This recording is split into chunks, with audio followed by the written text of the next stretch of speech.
Hello and Assalamu alaikum everyone. I am Kashif Kamran and welcome to the Advanced Audit and Assurance Webinars to Success for March 2024 exams. Today is the fourth day of this ongoing webinar, and just before starting on with the day 4, let's see what have we done in the previous 3 days of this webinar. Now, in the previous 3 days of this webinar, I have focused on the quick grasp of AAA Part 1, Part 2, and Part 3. In the Part 1, I focused on the syllabus area A, B, C. In the Part 2, I focused on the syllabus area D and E. And in the Part 3 yesterday, I focused on the syllabus area F, including the importance of the new article, which is published by the examining team under the syllabus area F, which is ISSA 5000. Now, today we are starting with the day 4, which is a quick scan of the question number 1. Now, you all know how important that question 1 is, and over the next 90 minutes and so, I will be telling you everything you should be knowing about question number 1 so that you approach it in a very positive manner. So let's start with the day 4 and welcome to the day 4 of this webinar for March 24, and I will be conducting a quick scan of question 1.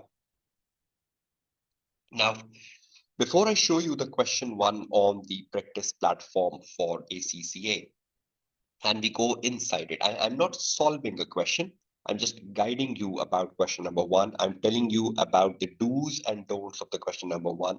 This webinar is not meant to solve a question. This webinar is meant to guide you, facilitate you so that you determine the right exam approach for the upcoming exams. Now, how to approach question 1 in AAA? Number 1, time management, which I will be sharing with you shortly. Excelling with time.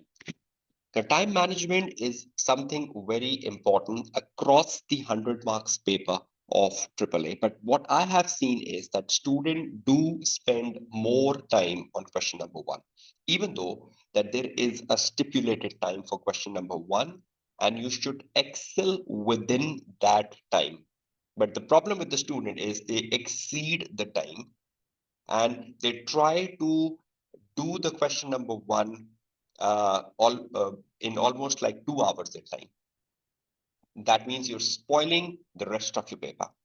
There is an ideal time zone for question number 1, and you need to do what best you can do within that time. And I will just be facilitating and just be guiding you on that time management shortly.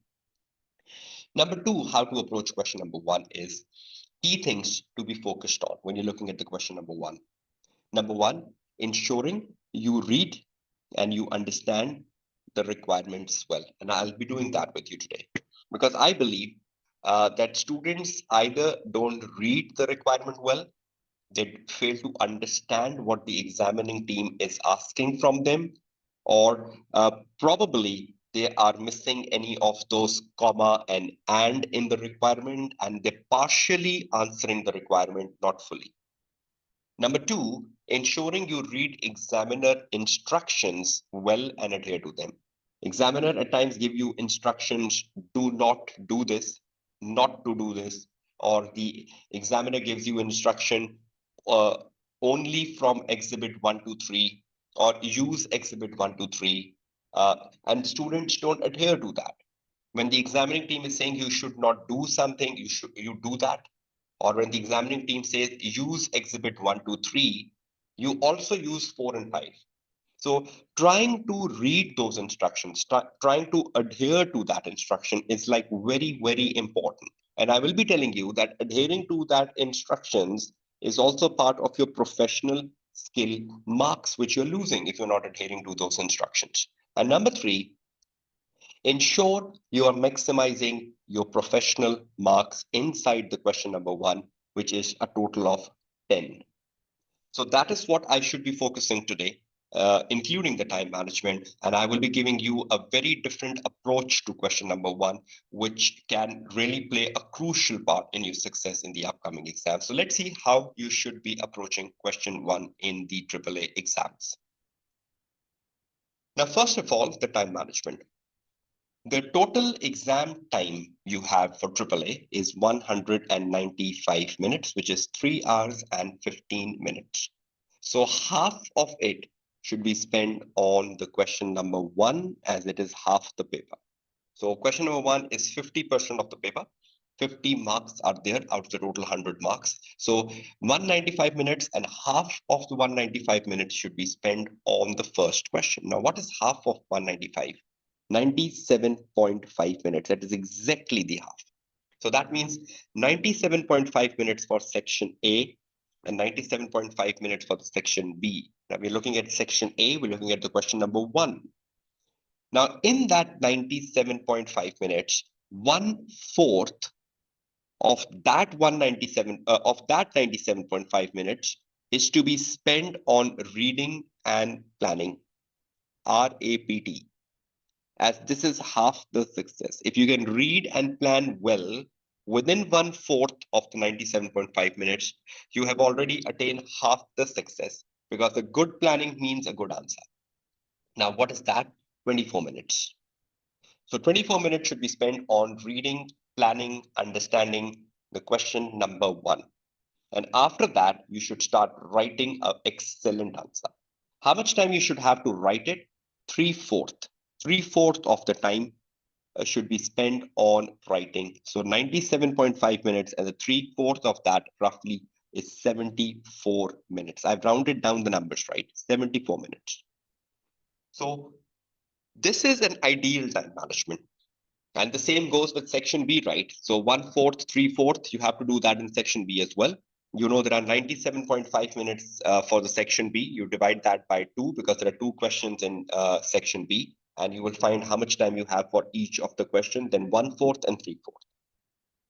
But is everyone clear with this time management? Now, to me, your excellence lies in 97.5 minutes or 98 minutes. Whatever you can do in 98 minutes, do it. But it should not be 110 minutes. It should not be 115 minutes. It should not be 120 minutes.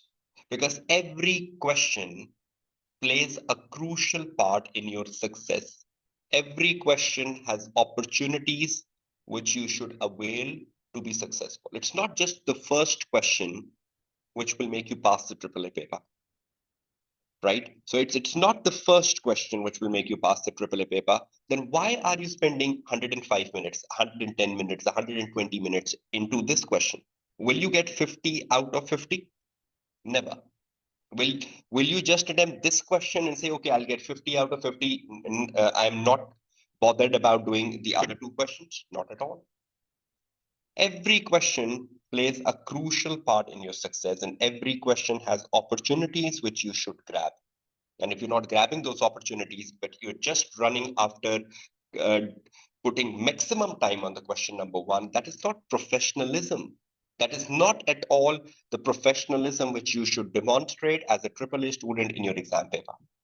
So 97 minutes or 98 minutes, whenever that is over, put a full stop and just move to the next question, even though your question number one is incomplete, but the time is up.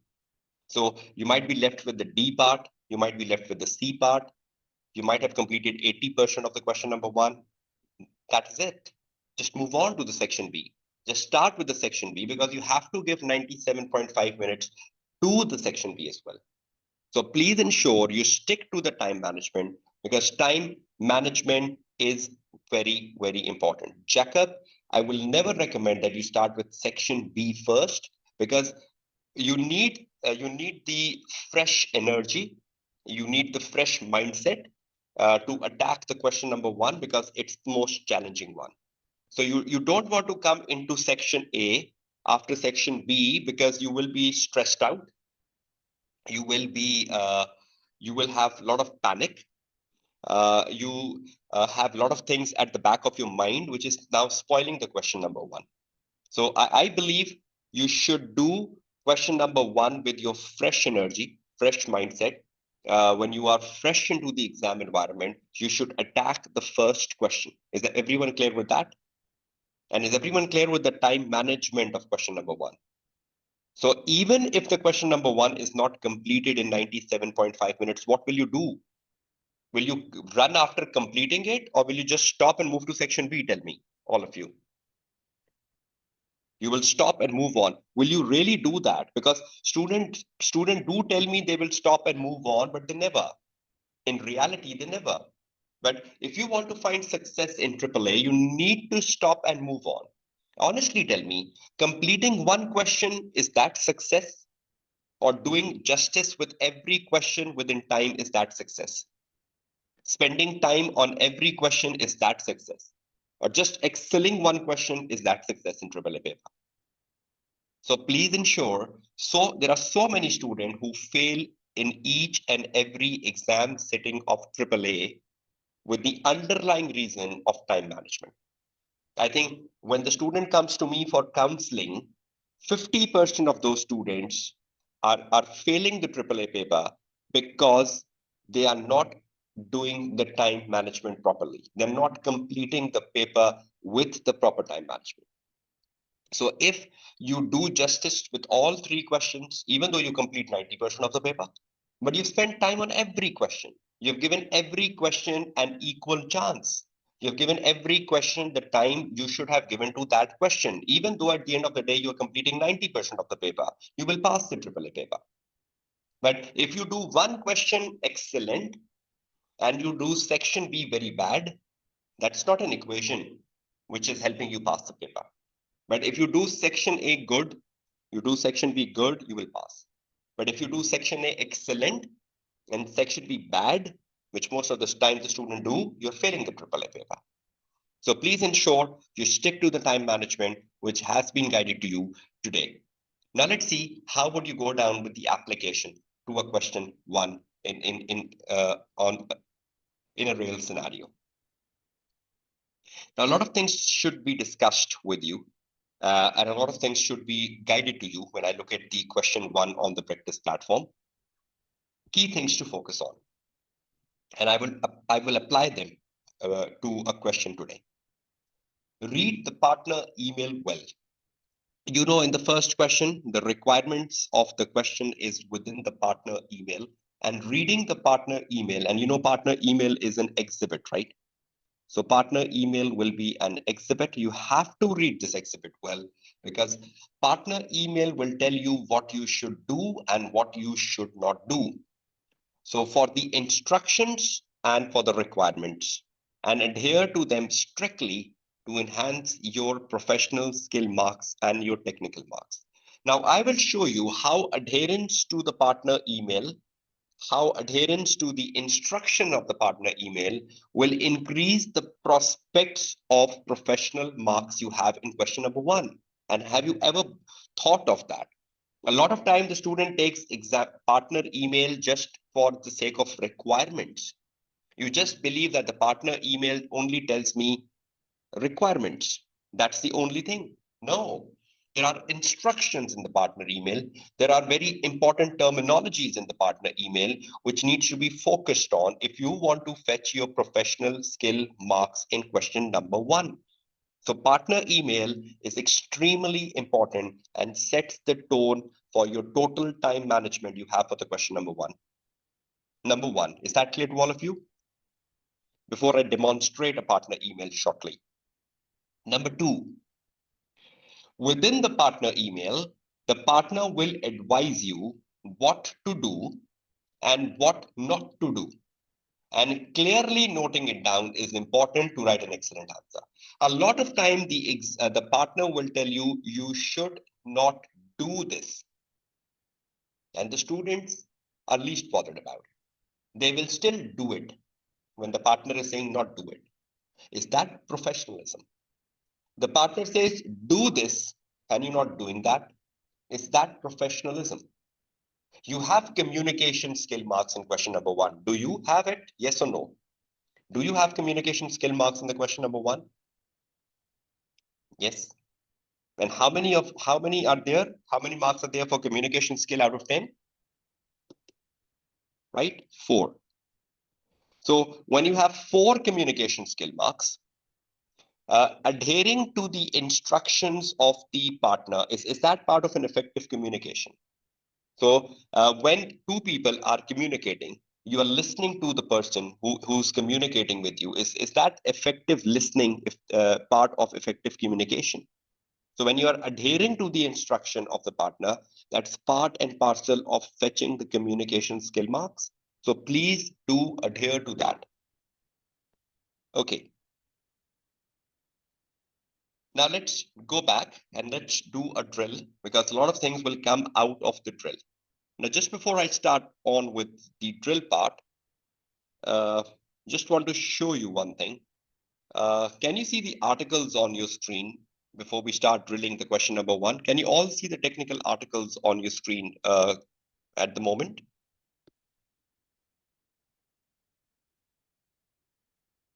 Okay, great.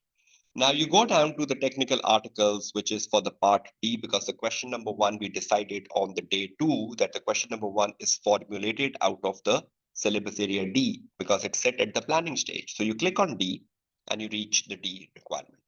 Now see, what is the first article under the syllabus area D? See this. Look at this article, which I just highlighted in blue. Approach to a section A questions in AAA exam. Now, your examining team has given you their support, the guidance of how you should be approaching section A. If you're not reading this, and in the ignorance of this, you get into the exam hall, and you are not aware of this article, you have not bothered about reading this article, you will do the same mistakes which the examining team is guiding you in this article, or the types of questions which can come in question number one and the examples of those type of questions given in this article, you're not reading them. And that question comes in March 24 exam, you will say that the paper was very difficult. The paper was not difficult. You didn't bother about reading approach to section A question in triple exam. So please ensure that in the next 24 hours, when you are watching this webinar, either live or over the YouTube, you download this article and you explore how you attack the 50 marks question. Excellent article. And I will just be showing you a glimpse of that shortly. So I'm just opening this article in the new window and I will be doing that with you shortly. Then I did mention to you on my day two of the webinar, exam technique 1 and exam technique 2. Can you see this here? Exam technique 1 is how to excel in a business risk answer. You cannot say, I don't know how to write a business risk answer. I don't know how to write a good business risk answer. If you read this article, you will be 100% clear how to formulate, how to draft, how to define a good business risk in exam paper. And then the part 2 article, the audit risk and ROM. Now tell me how much support you have for the question number 1. You examining team has written an article approaching section A question. They've not written an article approaching section B questions. And then you know the most critical part in the section A is what? Business risk, audit risk, and ROM. Is the examining team giving you support on that? Tell me. They are. Now look at the third perspective. After the business risk, after the audit risk, and after the ROM, what is the most important thing which comes in question number 1? What is the most important thing which comes in question number 1? Go back and see this. Look at this. Under the syllabus area B. Is ethics a regular part of question number 1? Did we discuss that on the day 1 of the webinar? That ethics do come in question number 1. So is the examining team giving you an article of ethics in the triple exam? Yes. Now, what else comes in the triple exam? What else comes in the triple exam? In the question number 1, which I mentioned yesterday, which I mentioned on the day 3 when I was doing the syllabus area D and E. Did I mention this article, if you remember? This one on your screen. Can you see this article on your screen? Part 4, audit procedures. Did I share the link of that with you as well? Now tell me, if I go for the first time, because the topic we are discussing today is so important, I hope you can see the Word file on your screen. because I need to use it for the first time because we are having such an important discussion. Can you see this Word file on your screen with a quick scan of question number 1? Whatever I write here, I will be sharing that with you. So don't worry about it. But can you all see this Word file? Okay, great. Now listen to me very carefully. When you look at a question number 1 mostly includes what? Question number 1 mostly includes, let's make a table.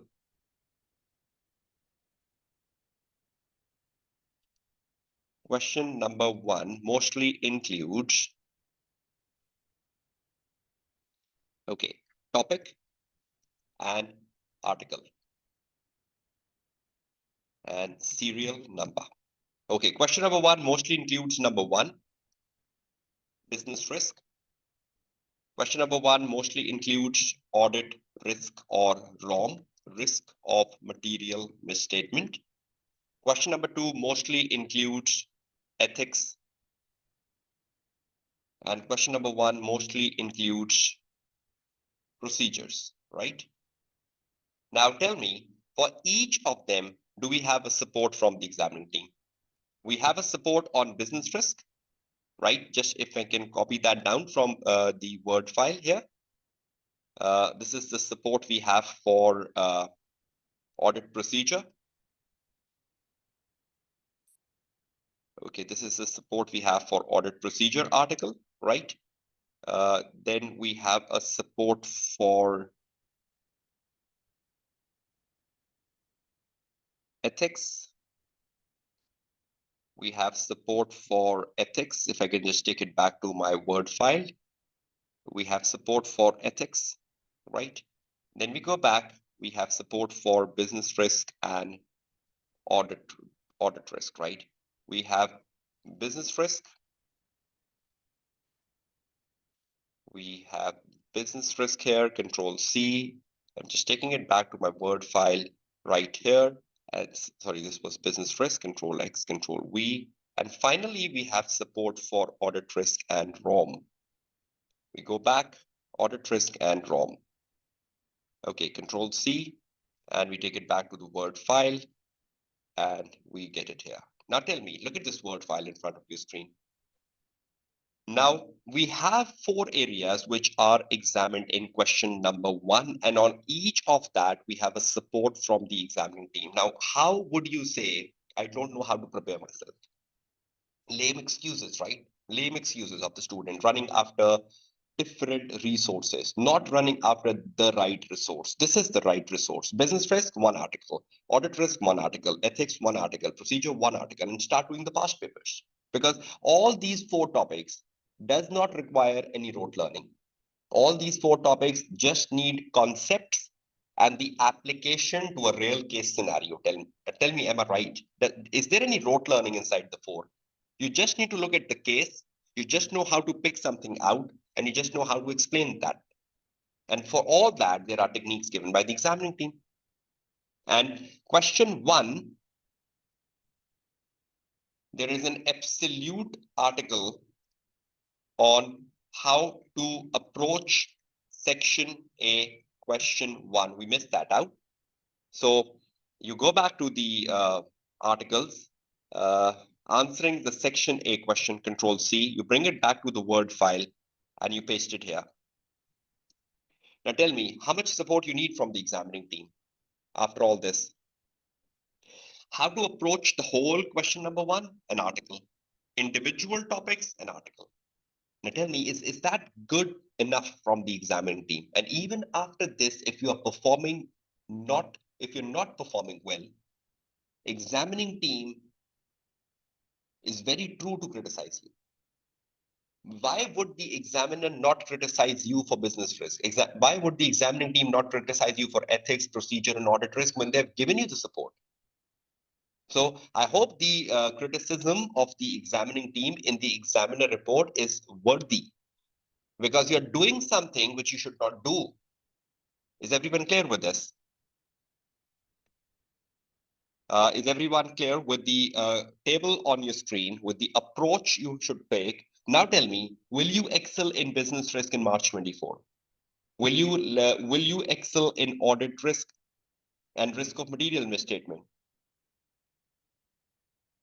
Will ethics be on the good side? Will procedures be on the good side? Will you read through the articles? Will you understand the examples given in the article? Will you understand the exam focus given in the articles? Definitely. Good, thank you. And will you read approaching the section A question?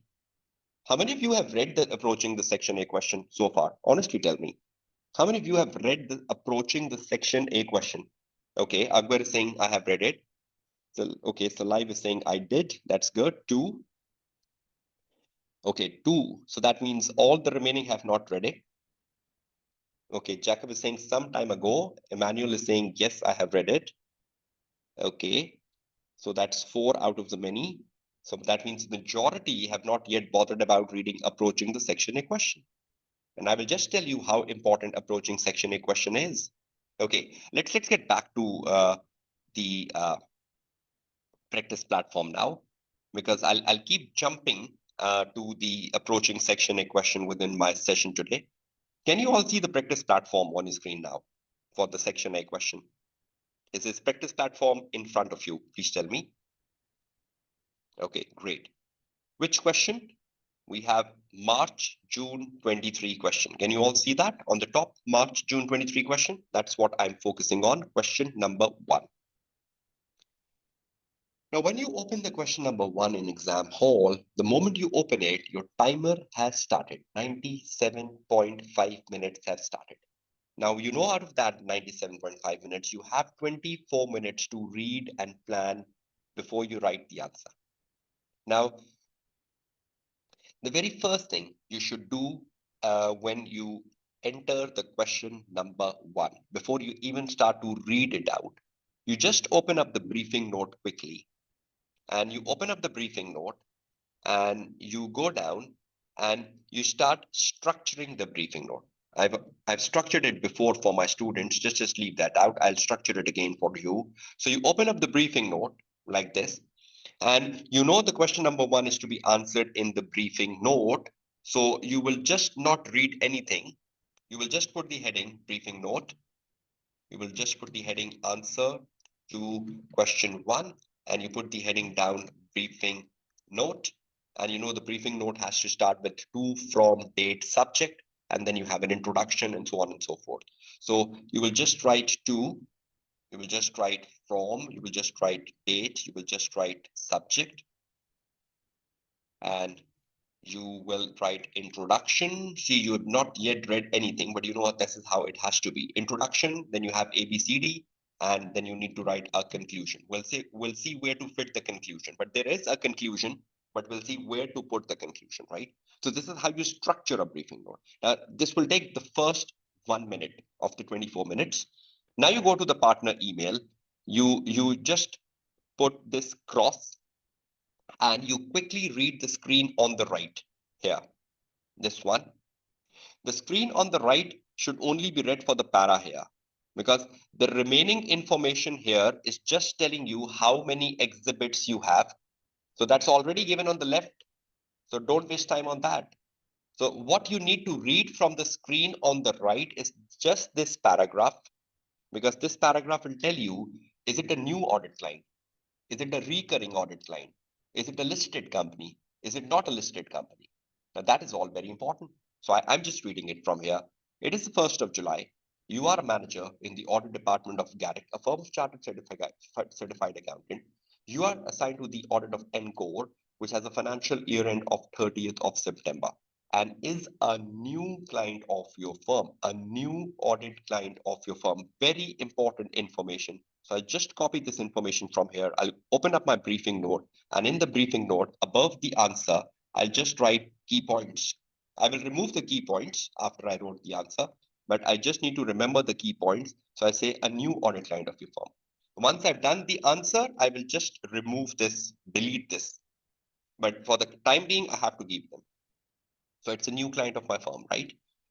Encore designs and builds boats which are used in the fishing industry. Each boat is created to a specific customer order. So you are making each boat to a specific customer order. So that's very important information. It might help me down for revenue recognition, or it might help me down with some inventory returns or anything. So each board is created to a specific customer order. Control C, and I'll just bring this information. Sorry, I'll just take this information on my briefing note that each board is made to a customer order. That is it. Now I will go down and I open up my partner email. And from the partner email, I'll get to know to from date subject. Now it's to the manager from Bella, audit engagement partner, subject audit planning for Encore, date the 1st of July. So when I'm writing the reply to this email, the to will become from and the from will become to, right? So it will swap. So let's open my briefing note and just open the partner email, and I will just write to. So to will be the partner name. So I'll just copy the partner name from here, to, and I'll just take it back to my briefing note. So to will become the partner, from will become the audit manager, from will become the audit manager, and the date will become the 1st of July. 1st of July 20x5, and the subject would not change. The subject will remain the same, right? Because you're replying to the email. So when you're replying to the email, the subject remains the same subject. So see, this is the briefing note. Now let's read what is in the briefing note. Now listen to this very carefully. Hello, I have provided you with some information which you should use to help you with the planning of the audit of Encore, our new audit client. So even the partner is telling it's a new audit client for the financial year end 30th of September. When determining the materiality, please use revenue as your basis. I have concluded that revenue is an appropriate basis for materiality as the company revenue historically has been stable. So on what basis we need to determine the materiality? Please, when determining materiality, please use revenue as your basis, right? That's what the partner is telling us. So we have to determine materiality on the basis of revenue. That is third important point I'm getting from. Okay, I require you to prepare a briefing note, which we have already prepared, in which you A, B, C. So how many things I need to do? A, B, C. So in my email, I have A, I have B, I have C. Okay, let's see what I need to do in A. Using exhibit 1 to 3. So which exhibits I should use for the part A? All of them? No, only using exhibit 1, 2, 3, not 4, not 5. How many exhibits I have? 5. So partner is saying only use exhibit 1 to 3. Mark, the materiality basis will never be silent. This is a change which has come since September 22 exams, and it will never happen that the statement of materiality will be silent. It will always be given. So I hope you're getting your answer. Okay, so how many exhibits we need to use for the first part? Using exhibit 1, 2, 3, not 4, not 5. Evaluate and prioritize the significant risk of material misstatements to be considered. So you need to evaluate, you need to prioritize the significant risk of material misstatements. So now look at the terminologies. You are evaluating the risk. That means you have to give a conclusion. You need to prioritize the significant risk of material misstatement. Now, when you are writing the significant risk, in whatever order you are writing them, but in the conclusion, you have to give the conclusion of how you assign the priorities to the above risk. Suppose you wrote 5 risk or 6 risk above in your answer. In the conclusion, you will tell out of the 6 you wrote above, which of them are more important one, or which of them are more prioritized one. So the priorities to those risks will be assigned in the conclusion paragraph. Is that becoming clear? I will just be showing you the examiner article for that, but you need to prioritize them in the paragraph of conclusion. I'll just show you that. So using exhibit 1 and 3, significant risk of material misstatement is what you need to do. So you just bring control C from here and you go back to your briefing note. You have to do the significant risk of material misstatement, but you need to evaluate them and prioritize them, right? So in the bracket, I'll just write evaluate and I'll just write prioritize. Exhibit.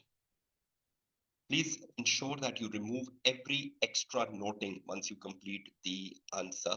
Something you are noting for the sake of your recalling, right? And you need to evaluate and prioritize. But delete all this. So delete every extra thing which is not needed. See the note number. You are not required.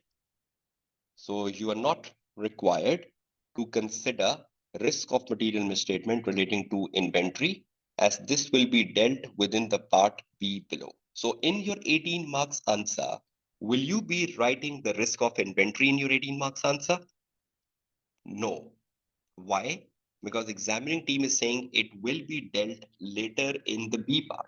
Now, if any student mistakenly write the risk of inventory in the A part, there is no negative marking, but you're losing your professional skill marks because you're not adhering to the instruction of the partner. Right. I just come to the prioritization thing. Just give me 5 minutes. I'll give you some conclusions on how to prioritize, right? Okay, now tell me that if you write inventory in the part A answer, is there any negative marking in AAA? No. But have you lost your professional skill marks? At least one of them? Because you didn't adhere to the instruction of the partner. Will the marker like it? No, the marker will not like it. The marker will say the student has not bothered about reading the instructions. So I should not give him I should not award him the professional marks. So out of the 10 marks, you lost one. So please adhere to the instructions. So not putting inventory here, right? So you can just write it here. Not focus, no inventory, right? No inventory. So you remember that I need not to focus on inventory when I'm writing the part A answer. Now all of this should be removed. Why are you writing all this? Look at this, something I put in bold and underlined. Should you delete it after you write the answer for A? You're writing this to keep something in mind that I need to use exhibit 1 to 3, I need to evaluate and prioritize, and I need not to use inventory. But after you complete the answer for part A, you should just simply delete this statement from here. It should not be submitted to the marker. Is that clear to all of you? And the key points, right? The key points should also be deleted once you write the answer. Okay, now let's go back to the B part. In the B part, the examining team is telling us using exhibit 3 and 4. So for the B part, are we using exhibit 1 and 2? No, we're just using 3 and 4. So using exhibit 3 and 4 for the B part, Control C, and for the B part, I'm writing my notes using exhibit 3 and 4. What I should do? Justify why inventory has been identified as a significant risk of material mistake. Now is the examiner asking you, why has inventory been identified as a significant risk? So in the B part, I need to justify why inventory has been identified as significant risk using exhibit 3 and 4. Inventory, significant risk of material misstatement. Justify why. So I need to justify why inventory has been identified as a significant risk. Why? There could be some basis, which will be coming from exhibit 3 and 4. Then in the second part, audit procedures. Design the audit procedures which should be included in the audit plan to address those risks. So risk relating to what? Risk relating to inventory. So when you tell examiner in B1 that why inventory has been identified as a significant risk, so for every why, for every justification, you're telling that inventory is a significant risk. So you need to perform procedures on inventory, that how would you mitigate the risk inside inventory. So whatever risk you identified inside inventory, you need to make procedures on how would you mitigate the risk inside inventory. So audit procedures on risk within the inventory. Control C, and you take it back to your Word file. This is the B1, and then you have the B2. Audit procedures on risk within inventory. So whatever risk you've identified within inventory, you need to make procedures for that. So that will become B1 and that will become B2. So B1, B2. You need to write answers for B part. Okay, then C part. C, using exhibit 5, right? Using exhibit 5. I'm just coming back to the B part, right? Using exhibit 5 only, evaluate the ethical and professional issues and recommend action. So only exhibit 5, right? No other exhibits, only 5. So using exhibit 5, ethical and recommend any actions, control C, and you take it back to the part of your briefing note right here, control C. So using exhibit 5, control, sorry, just sorry, 1 minute. Using exhibit 5, actions to be taken, control C, you just take it back here on your Word briefing note. And you just put in the bracket, control exhibit 5. Now tell me, how much importance you give to this information which is given by the examining team. Use this exhibit for this. Now, all across the June 23 paper, examining team did mention that use exhibit 1 to 3 for the part A answer. Use exhibit 3 and 4 for the part B answer, and use exhibit 5 for the part C answer. So is the examining team giving you the segregations of when and where to use the exhibit? Will you use all the exhibits for part A answer? No. Will you use all the exhibit for the part B answer? No. Will you use all the exhibit for the part C answer? No. Only certain exhibits, and you will find the answer within that. So when I'm reading the exhibit 5, what should I extract from exhibit 5? Risk or ethics? What should I extract from exhibit 5? Risk or ethics? Only ethics, right? Okay. When I'm reading the exhibit 1 to 3, what should I identify from there? Should I identify risk of material misstatements, or should I focus on inventory? I should focus on risk of material misstatement, right? But when I'm looking at exhibit number 4 specifically, I will be looking at the reasons why inventory has been identified as significant risk. So that is very, very important. Now, this is the structure, right? Where will you put the conclusion? The conclusion, as per the new format since September 2022, because you have to write significant risk of material misstatement and you need to evaluate and prioritize the significant risk of material misstatement. So conclusion of a briefing note comes after the A requirement now. You put a conclusion here. So in a conclusion, you will tell how have you prioritized the risk of material misstatement. How have you prioritized the risk of material misstatement above? I'll just tell you how. But in the conclusion for 2 lines or 3 lines, conclusion will just be 2 to 3 sentences, right? And in that 2 to 3 sentences, you are telling how have you prioritized the above risk of material misstatement. So you can write them in any order. You can write them in any order. You can write them in the order in which they're coming in the case study. But in the conclusion, you have to tell me that out of the 6 above, which of them are most important. So you will tell these 2 are very important, or these 3 are very important. You will not say this comma, this comma, this comma, this comma, this comma, this, and you say all 6 of them are important. Rubbish. Not all 6 of them are important. Out of the 6, any 2, any 3. So you will say these 3 are important and why, or these 2 are important and why. So you can write the 6 risk for 18 marks, or just show you the marking scheme as well. How many marks we have here? 18 marks. All of you can see that. How many marks we have for the ROM question? 18, right? So what is the marking scheme? Anyone remembers the marking scheme? 18 marks. And there are 3 technical marks for materiality, 3 technical marks for determining and defining materiality on the basis of revenue. So you have 3 technical marks out of 18 for determining and defining the materiality. So 18 minus 3, how many marks are you left with? 15 marks. You're left with 15 marks. Now, for 15 marks, how many risks will you write? 15 marks. Each risk is worth 3 marks. So ideally, I'm writing 5 risks. But take an example. New audit client. Is new audit client a risk of material misstatement? A new audit client, yes, there is a risk of material misstatement, for example, in opening balances.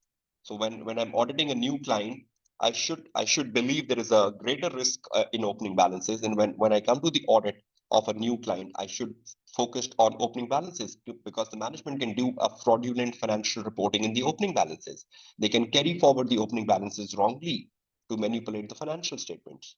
So when you are doing a new audit client, what is the ROM? Risk of material misstatement, for example, in opening balances. Don't write detection risk. This is not an audit risk answer, right? Is this an audit risk answer? Can we write detection risk? Can we write detection risk? No. So can we write the risk in the opening balances? Is that something natural when we do a new audit client? Is there a risk in the opening balances? But how many marks will I get for the risk in opening balances? Only 2, not 3, if you properly define it. When you get 3 marks, you get 3 marks per risk. You get 3 marks per risk when you comment on accounting treatment. When you comment on the accounting treatment, materiality, risk, and impact. When there is an accounting treatment, first of all, you justify whether it is material or not. Then you will talk about the accounting treatment. You will talk about what is the risk in the accounting treatment. Has something been wrongly recorded, something being wrongly presented, something being wrongly valued, something being wrongly classified? What is the risk? And because of that risk, what is the underlying impact? What is understated? What is overstated? Risk is separate, impact is separate. Please understand this. Risk is a risk underlying the accounting treatment. What has the management done wrong? Have they recorded something wrongly? Have they presented something wrongly? Have they classified something wrongly? Have they valued something wrongly? That is the risk. But because of that wrongly, what is being impacted? What is being under and overstated? So that is 2 different things. A lot of time the student don't talk about risk or impact separately. Risk is separate, impact is separate. I hope you're getting this within the limitation of this webinar, right? So is everyone clear with the marking scheme before I tell you how to write a conclusion and how to go about the prioritizations? So 18 technical marks minus 3 technical marks for materiality. So you're left with 15. In 15, ideally every risk is worth 3 marks. So 5 risks. But suppose you're writing a risk like new audit client or anything like control risk. Even in a control risk, we don't have an accounting treatment, right? So control risk can also become a 2 marks risk. So roughly 5 risks. So on the safe side, you can write 6 risks for a 15 marks answer. But examining team says that student for an 18 marks answer, student write 9 to 10 risks, which is very, very bad. That means you are not aware of the marking scheme. If for an 18 marks answer, you're writing 9 audit risks, that means you don't know the changes which have come in the AAA paper. So this is what you need to do, right? Now, after the introduction paragraph, you will write a heading, materiality. And in this materiality, you will take 3 marks for defining materiality on the basis of revenue, right? So you will determine the materiality on the basis of revenue under the heading of materiality. And the paragraph over here is worth 3 marks. I hope you know how to determine materiality on revenue, 0.5 to 1%. But because it's a new client, Ideally, it should be kept at 0.5% because in a new audit client, the risk is high. So you should keep the materiality level lowest, right? So you will determine the materiality. You will determine the materiality uh, on the range of 0.5 to 1%. You will justify whether you will take 0.5 or 1 uh, and why. Whether you will take 0.5 and 1 and why, and you will conclude on the amount of materiality. So what is the final amount on 0.5 or 1? Yes, if it is existing, Akbar, then definitely 1. But because it's a new one, so you're taking it at 0.5. So you need to determine on 0.5 and 1, show the calculations, then say I am using 0.5 and why, and then conclude that this is the materiality level to be used for the audit of NCORE, right? So please calculate on the basis of 0.5 and 1 both. So you get 1 mark, and you get 1 mark, and you get 1 mark, and finally getting a 3 materiality marks, right? Okay, now comes to the more important part. Conclusion, how to prioritize the risk of material misstatement. Now, there are two approaches to concluding materiality. Now, listen to that very carefully. I'm just taking this from here, Control C, and I'm taking this to my Word file. I hope you can all see the Word file on the screen now. How to prioritize the significant risk in exam paper. This is for audit risk and ROM both. Can all of you see this Word file, please? Confirm that.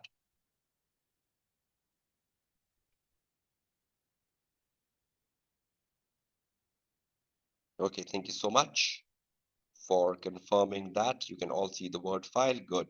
Okay, now I'm just taking hold of the March, June 23 paper, question number 1. I'm just copying things from here. This is what we found in the March, June 23 paper. This is what I just did with you, right? In terms of the March, June 23 paper from the, okay. Now approach, how would you approach the conclusion? Now there are two approaches, right? Two approaches suggested by the examining team. Now it's up to you which one you follow. Approach 1. In the first approach, what you can do, when you are identifying the risk in the scenario for NCORE, Exhibit 1, Exhibit 2, Exhibit 3, right? You will arrange those in the order of quantitative materiality from high to low. For example, I'm just giving you an example, right? For example, your materiality level is $400,000. I'm just taking an example, right? Now, you know my materiality level is 400,000, and you start to read Exhibit 1, Exhibit 2, Exhibit 3. Now, in the Exhibit 1, 2, 3, you will find a certain risk with an amount of $500,000, a certain risk with the amount of $700,000, a certain risk with the amount of $600,000. We're talking about quantitative, not qualitative. New audit client, we cannot assign materiality. Control risk, we cannot assign materiality. So don't talk about those questions, right? We're just focusing on quantitative. So you will find some quantitative risk of 500, 600, 700, 800 across the scenario. What will you do? Because you know the materiality threshold, so you will arrange them when you're writing the answer on the briefing note, you will arrange them from highest to lowest. Suppose you write the risk number 1, which is $650,000. You wrote the risk number 2, which is $575,000. You wrote the risk number 3, whatever that is, which is $500,000. You wrote the risk 4, which is sorry, 500,000, sorry, which is the risk number 4, which is $475,000. And you wrote the risk number 5, which is $425,000. And finally, you wrote the risk 6, which was the new audit client. And anything else. Now, when you take this approach of arranging the risk from high to low, when you are writing the answer, you will simply give a conclusion at the end of the day, which is the easiest conclusion. You will say the risk of material misstatement, the risk of material misstatement above has been prioritized on the basis of their quantitative significance versus the materiality level defined in this briefing note. Is this approach clear to all of you? This is the easiest one, and I always prefer my students to do this. Just arrange the risk in the order and give a conclusion. So when you are identifying the risk from the scenario, the amount is given, right? So you know, okay, this amount, you put them down on the briefing note because it's a computer-based exam. So you put them down in the order, but then you can arrange them in the order of 650, 575, 500, 475, etc. Is that clear to all of you? Everyone clear with this approach 1? Okay, let's do the approach 2.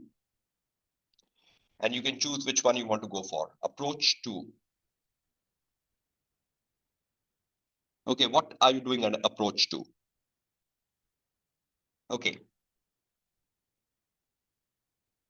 You write risk of material misstatements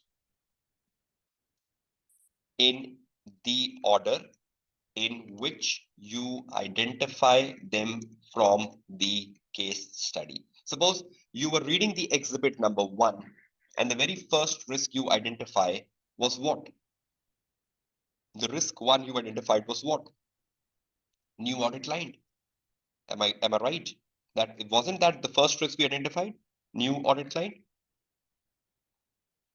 So you write risk of material misstatement in the order in which you identify them from the case study. So I think in the very first exhibit, the partner email, we got the very first risk, new audit line. So we put them at that level. Then risk 2, then risk 3. So it could be possible that the risk 2 you are getting is dollar 425,000. The risk 3 you are getting is dollar 600,000. The risk 4 you are getting is dollar 700,000. Right? See, they're going in the order in which they're coming in the case. You're not prioritizing them in the ascending order from high to low. The risk 4, the risk 5 you got in the scenario was a control risk, weak internal controls. No materiality could be assigned to this. Weak internal controls. Then the risk 6 you got in the scenario was dollar 550,000, and you finish off. Now, see, you just wrote the risk in the order you got them. Exhibit 1, Exhibit 2, Exhibit 3. Whichever risk you got, you just ensured that it was above $400,000, the materiality, and you just wrote them down. Control risk is a qualitative is a risk where you cannot define the materiality. New audit client is a risk you cannot define the materiality. Okay, now when you give a conclusion, how would you give a conclusion? You will say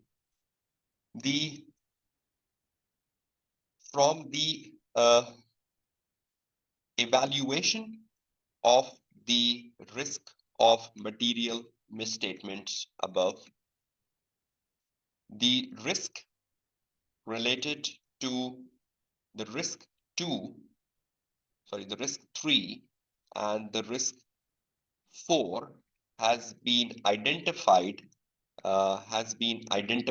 as the most important one, because the risk 3 relates with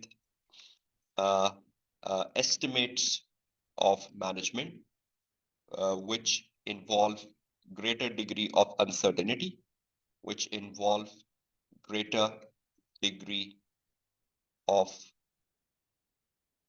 uncertainty, and risk 4 is important because the management has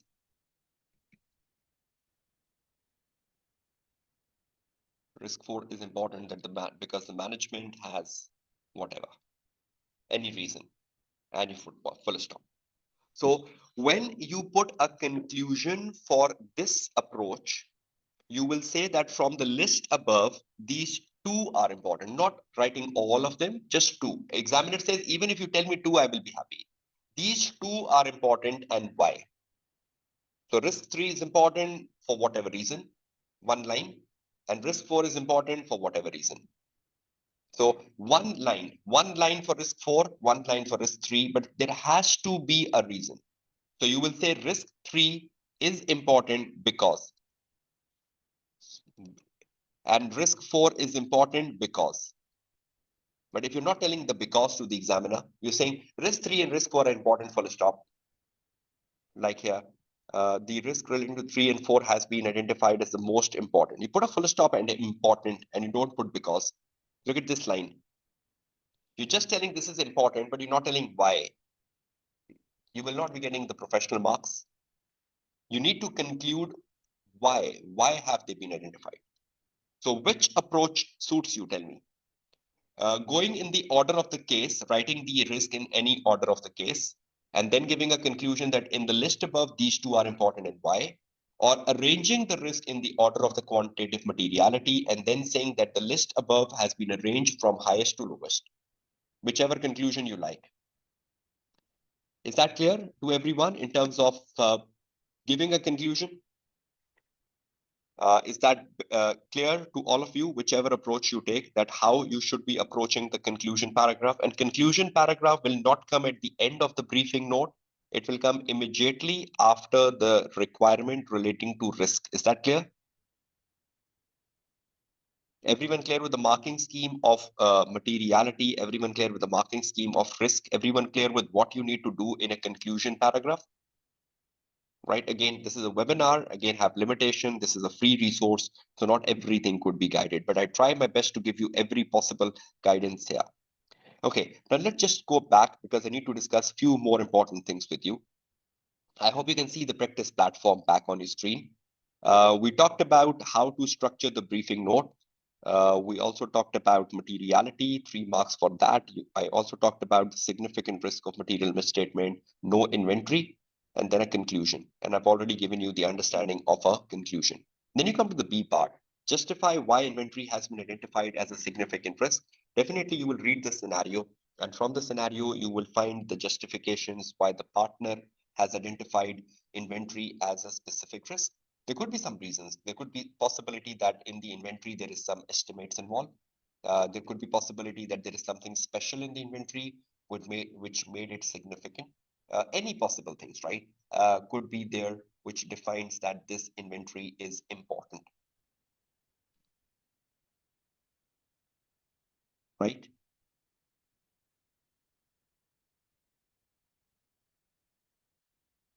So this requirement justify why inventory has been identified as a significant risk came for the first time in June 23 exam. We didn't saw this requirement prior to June 23 exam. It came for the first time. That examiner is asking you in the B part, justify why inventory has been identified as a significant risk. And where this requirement came from. Look at this. I hope you can see the exam technique article. Sorry, you can see the article on your screen, approaching section A question, all of you. Can you all see this article answering section A question, which was published prior to the June exams? All of you?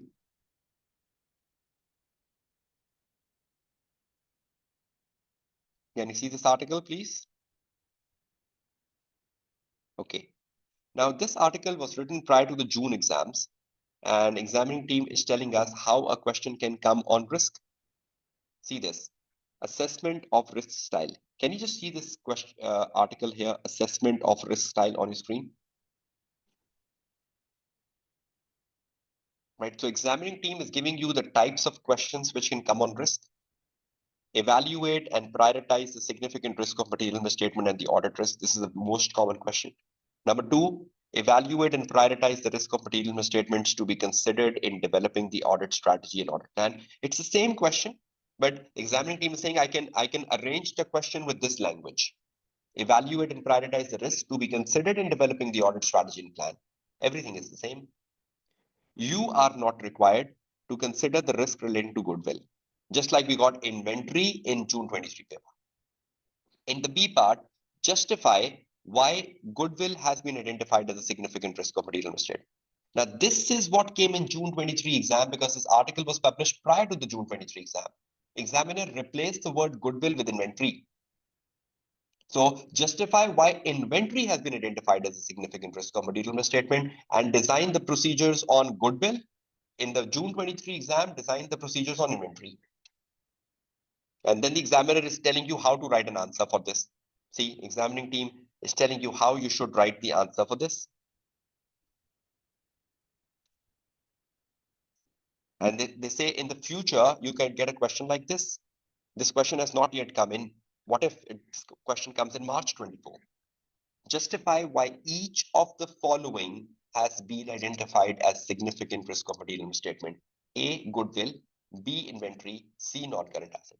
So instead of giving you a typical question when you need to evaluate and prioritize the ROM, examining team can give you a very different question in March 24 exam, asking you justify why each of the following has been identified as a significant material misstatement, and they give you A, B, C, D, E, 5 for 15 marks. You determine the materiality, and because one of the reason why have they identified as a significant risk is materiality. They will all be above materiality, yes or no? One of the reason why they are significant is because they're material. So you need to find the materiality to tell examiner that they are above the materiality threshold. That is why they're significant. Then there could be something special in the case about them. There could be some special characteristics about them in the case study, which makes them significant. Like any wrong accounting treatment, like any estimates, like any subjectivity. Subjectivity makes a risk significant, right? Estimates make risk significant. Anything new makes a risk significant. Something being done for the first time by the management makes it significant. Anything judgmental makes it significant, very right. So look at this third type of question. This has not yet come in. What if you get a question like such in March 24 exam? Now tell me importance of reading these articles. How many types of risk question has the examining team giving you in the article approaching the section A question? 3. The third one has not yet come.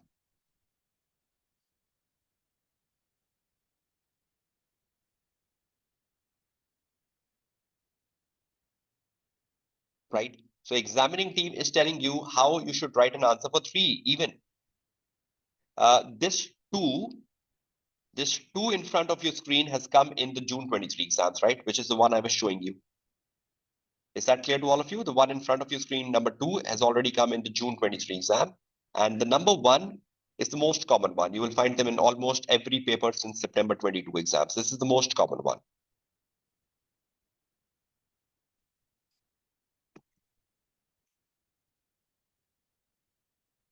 Right? So as you write a normal ROM answer, you will write a normal ROM answer for goodwill, inventory, and non-current asset. But you will find from the case the underlying basis why goodwill has been identified as significant. So you will define first the materiality of goodwill. Then you will talk about the accounting treatment of goodwill. You will tell what is so special in the accounting treatment of goodwill, which makes it significant.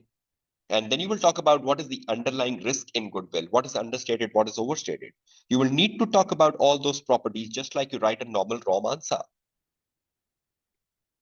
Right? Is that clear to all of you? So will you be exploring this article approaching section A question? Because this gives you the types of questions which can come in the future exams, right? So please ensure you brush over this article in the next 24 hours and justify. See? So please read through it. Okay, just let's get back to the practice platform where I was. I hope you can see the practice platform back on screen. Now, in the first 24 minutes, structuring the briefing note, to, from, date, subject, introduction, A, B, C. knowing what to write in A, knowing what to write in B, knowing what to write in C, ensuring which exhibits to use for A, B, C, where to put the conclusion. What are key points? What are key points? Like a new audit client, each port is created to a specific customer order. When determining materiality, please use revenue as your basis. And you will find many key points when you're reading through exhibit 1, 2, 3, 4, 5. But please ensure you delete whatever extra you are writing once you complete the answer. So 24 minutes, you are reading exhibit 1, you're reading exhibit 2, you're reading exhibit 3, you're reading exhibit 4, you're reading exhibit 5, you're dumping information. You are copy pasting information from exhibits to briefing note. After 24 minutes, you will have a launching pad. Everything is in the briefing note. Every key point is in the briefing note. Every important thing is in the briefing note. And you will just take 74 minutes to convert that to an answer. Is that clear to all of you? So please ensure you stick to the time management of question 1, adhere to the instructions of the partner so that you can effectively utilize not just your technical marks, but also your professional marks. Now, just let me give you one final guidance on this important area. I'm going back to my Word file today, which I've used a lot. Now I'm using this Word file for the question number 1 and excelling the professional marks, right? How would you excel the professional marks in question number 1? Excelling professional marks in question number 1. Okay, now I need to give you some simple guidance on that, right? I'm not going into the complications. First of all, adhere to the instructions. Adhere to the instructions of the partner. Do and do not. Because this will help you. This will help you as part of your communication skill. Format the answer in a briefing note format. Because if you format that in the briefing note, you are still getting the marks for communication skill, right? Then the more important thing is that you should use headings and subheadings when you're writing the answer under the briefing notes, because again, that's part of your communication skill as well. Because when we are communicating, it has to be clear. Communication, one of the quality of communication, clear. Adherence to the instruction, clear. So headings and subheadings, format.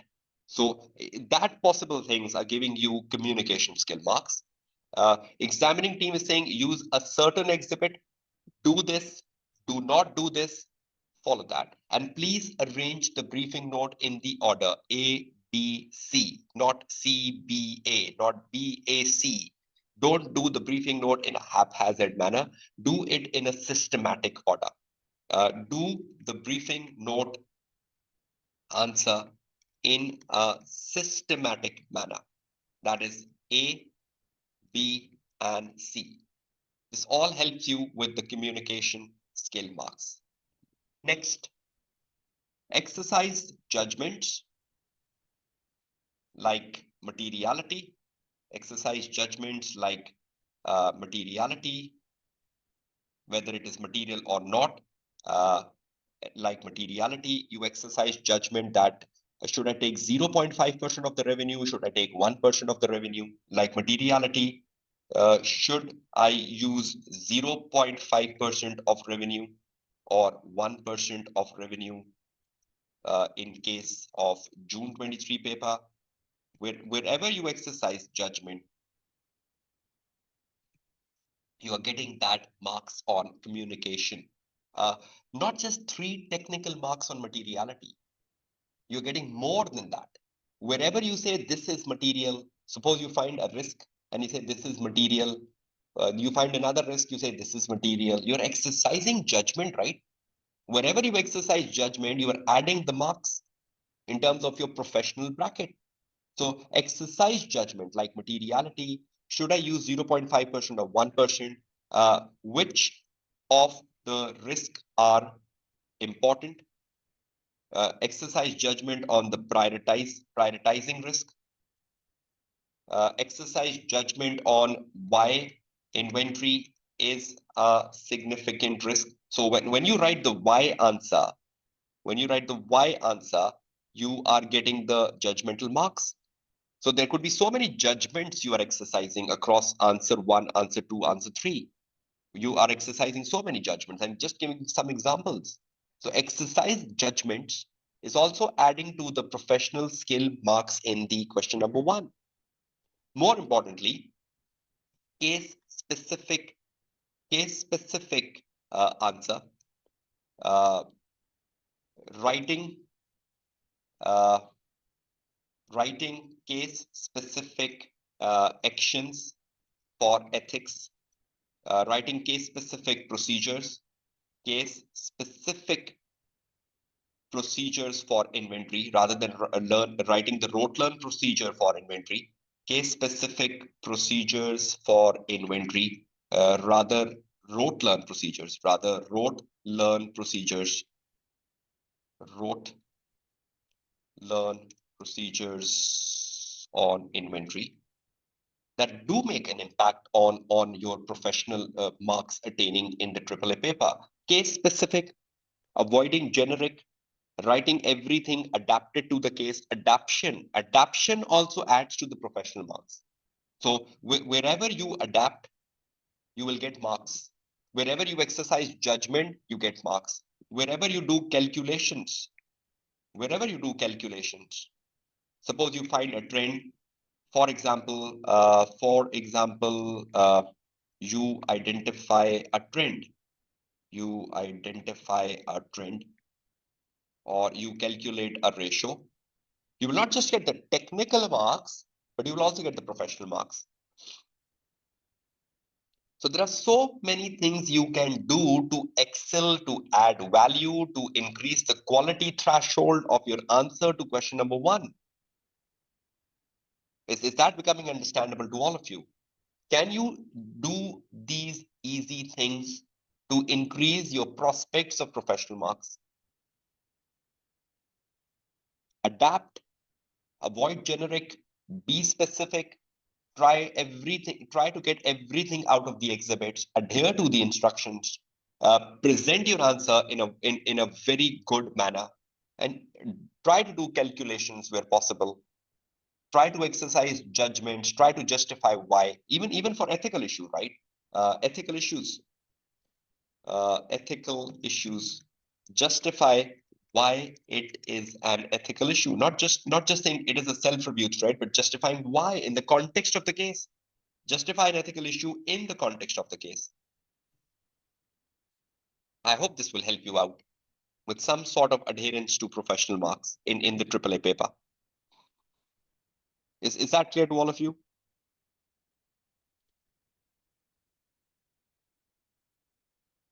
I hope you're getting some perspective of question 1 in terms of time management, reading, how you extract things from the exhibits to the word processor or the briefing note, the marking schemes, how to write conclusions for prioritizing the risk.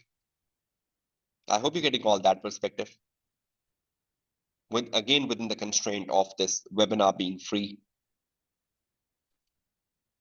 And please do read the examiner articles on not just answering the section A question, but also this exam technique on business risk. How to write a business risk answer for 2 marks each. How to write an ethics answer. How to write the ROM and the audit risk answer. Please read this article because this will also give you an answer why inventory has been identified as significant risk. What a basis on the basis of which you identified the risk as significant. See, they've given you so many things here: complexity, subjectivity, change from the last year, something rapidly changing from the last year, uncertainty, susceptibility of management bias. These are all factors which do make something significant. So you can link them to the case study, right? So if there is any complexity, there is something subjectivity, there is a change, significant change from the last year. Any of these factors present will make goodwill, inventory, anything significant. So please ensure you read through these articles which have been guided to you, because each article will give you this, see this, assessing the significance. How you assess the significance of the risk. They've given you worked example. See, they've given you worked example of significance. They've also given you example of control risk. They've also given you example of significant risk, materiality, how to do the materiality. So many things in this article which can be really beneficial to all of you. Please ensure you read that. And even about professional marks, how can you increase your professional marks? Right. So I hope what we did today will largely benefit you. I will be sharing this Word file with you. In the Word file, I documented the absolute article on question number 1, which you should all be reading. And I just told you the topics which comes in question number 1. And for every topic, we had an article. Then I told you how to approach the question number 1. Primarily, we looked into the significant risk of material misstatement. We did discuss about the marking scheme. And then I told you the 2 approaches you can adopt for prioritizing the risk, approach 1 and 2, whichever suits you. We talked about how you can excel on your professional marks. And I even just illustrated one aspect of the practice platform, where I just guided you about how you read and how you understand the question within the 24 minutes, and then you start writing the answer. Again, I'm not writing the answer because that's not the scope of this webinar, but I hope whatever time has been spent over the last 90 minutes is valuable for your understanding or further clarity on how would you be approaching the question number 1. Is that clear to all of you? Any specific question you would like to ask about question number 1, which you believe I have missed out, or anything you would like to inquire around the question number 1? Okay, Amzad is asking, sir, how to write or structure the materiality on the basis of business risk, audit risk, and ROM? Amzad, you're just asking where to put materiality if there is a business risk and ROM in the question? Is that what you're asking?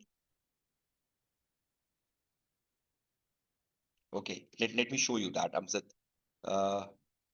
Okay, if a question asks business risk and ROM, how would you go about it?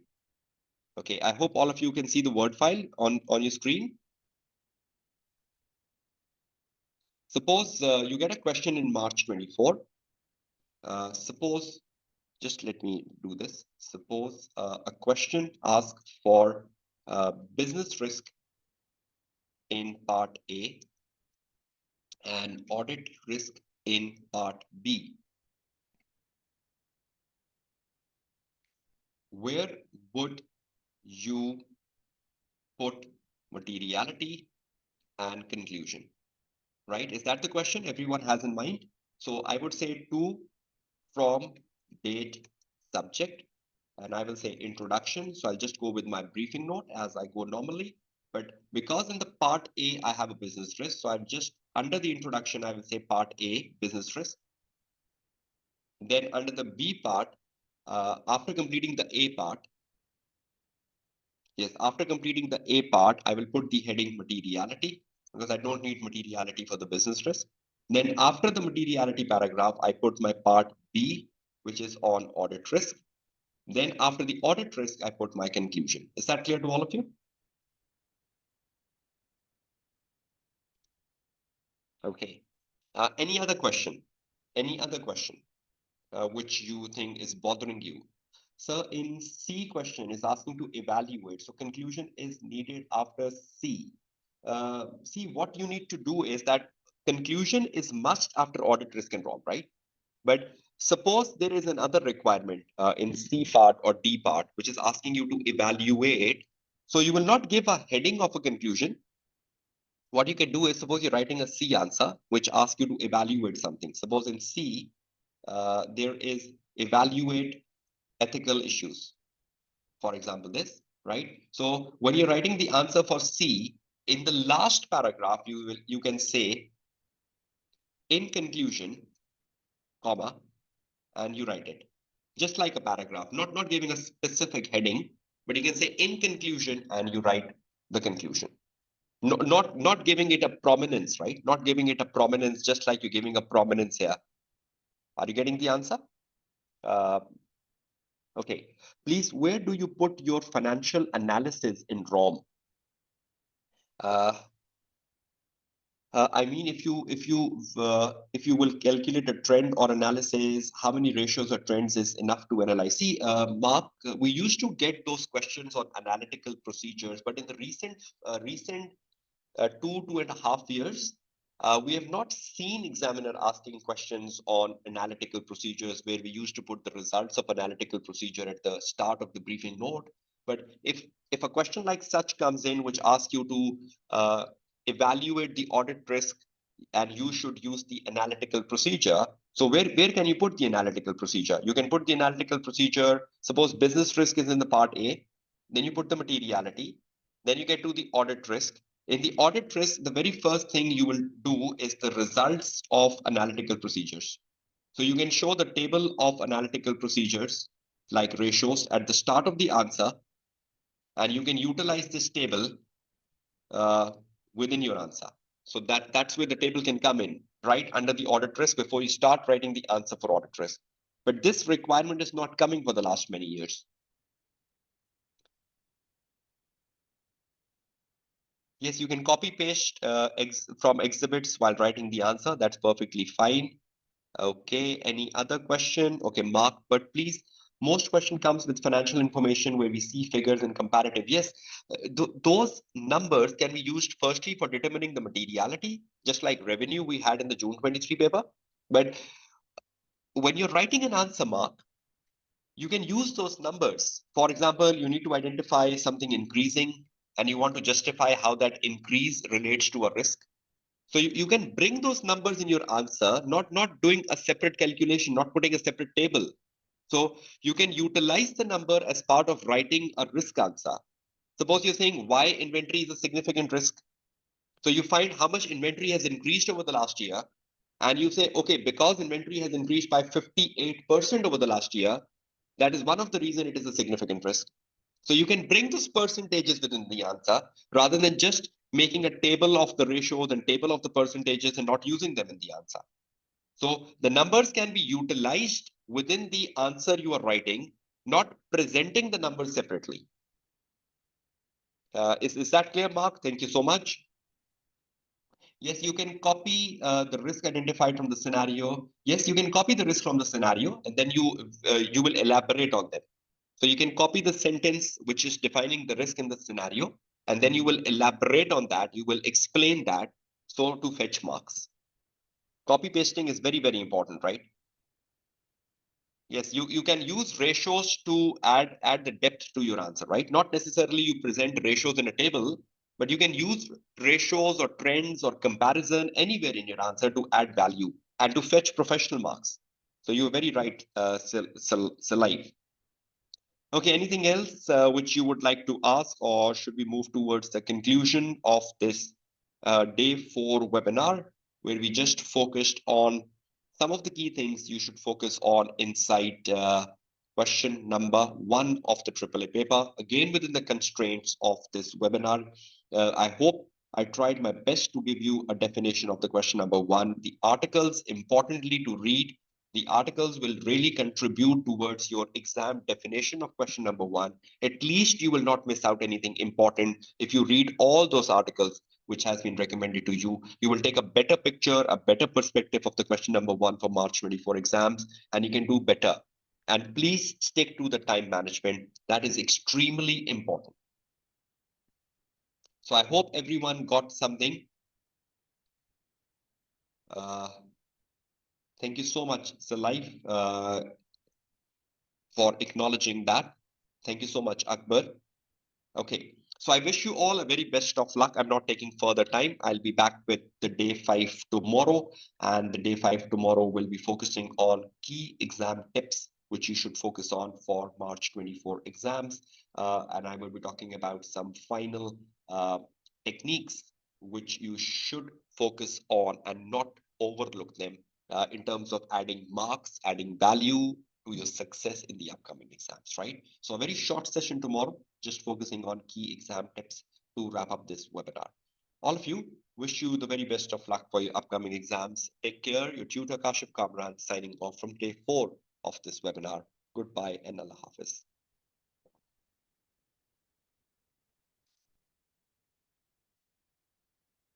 And please ensure you can all join the WhatsApp group